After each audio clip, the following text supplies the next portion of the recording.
नमस्कार, news mall 18 मध्ये आपलं सगळ्यांचं स्वागत। मी प्रियंका पाटील शेळके। जाणून घेऊयात न्यूज मॉलच्या खास घडामोडी। अरे 50 खोके एकदम ओके, अरे 50 खोके एकदम ओके। अरे या भ्रष्ट सरकारचं करायचं काय?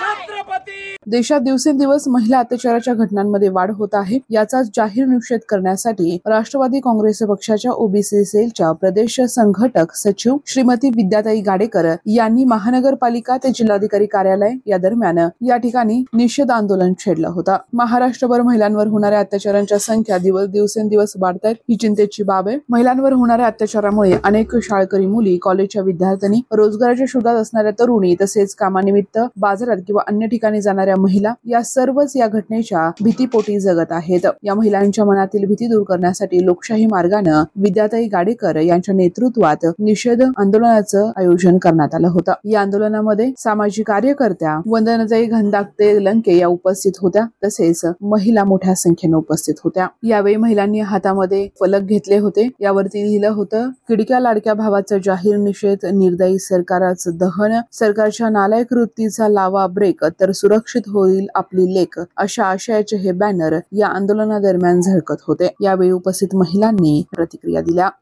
आज विद्याताई, आमच्या भगिनी विद्याताईंनी जे आंदोलन महिलांच्या बाबतीत जे ते आज रणरागिणी म्हणून बाहेर उतरलेल्या आहेत आणि महिलांना जे संरक्षण पाहिजे त्याच्यासाठी त्यांनी आज निवेदन दिलेले आहे आणि त्यांच्या पाठीशी आम्ही आहोत।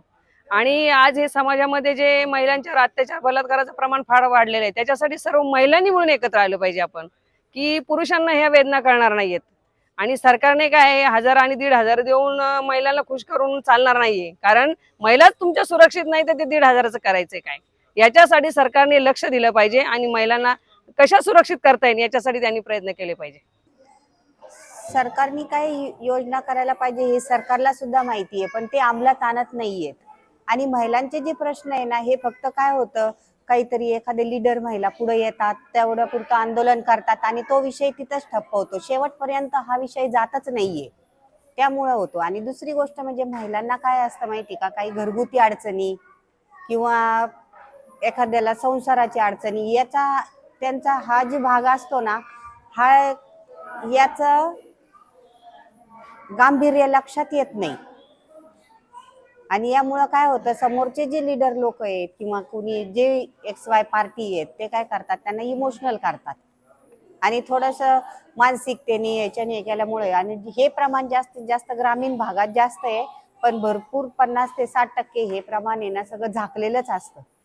गवर्नमेंट ने इसके खिलाफ स्ट्रिक्ट एक्शन लेना बहुत ज़रूरी है। It's high time. अभी पिछले 1 महीने में कम से कम 6-7 बार ऐसा हो चुका है कि हम लोग निवेदन आंदोलन यही स्थिति में है।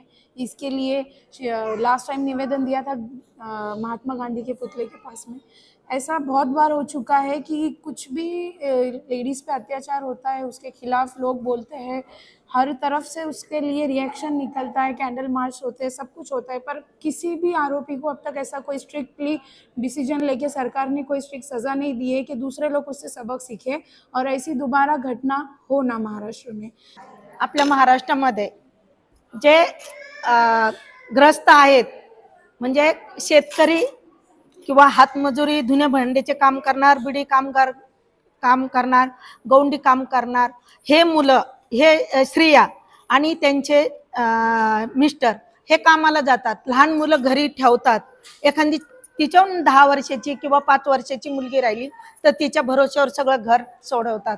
आज ते 3 वर्षाच्या बाळाला कमून टाकतात शाळेत की ते तिथं सुरक्षित राहील, 4 वर्षाच्या बाळाला टाकतात की तिथं पाळणा घर आहे ती सुरक्षित राहील। तर ह्या सुरक्षितेच्या घरी जर जिथं पाळणा घर आहे, तिथे शाळा आहे, बालवाडी आहे, अंगणवाडी आहे, जे असेल ते, तर तिथे जर असा अत्याचार होत असला, लहान मुलींची इज्जत लुटीत असले, बलात्कार करीत असले, तर यांना फाशी का बरं नाही? यांना कारणीभूत कोण आहे? हे सरकारच आहे ना, हे मंत्री तंत्रीच आहेत ना। आणि संरक्षण महिलांना, मुलींना, म्हाताऱ्या बायकापर्यंत संरक्षण भेटलं पाहिजे। एखादा तरुण माणूस असला तर एखादी स्त्री चांगली साडी घालून चालली तर तो खालूपासून तर डोक्याच्या केसापर्यंत पाहतो, ही आता प्रवृत्ती झालेली आहे आपल्याकडे। गुन्हेगाराला कारवाई करा, ज्यांनी बलात्कार केले त्यांना फाशीची शिक्षा दिलीच पाहिजे आणि झालीच पाहिजे।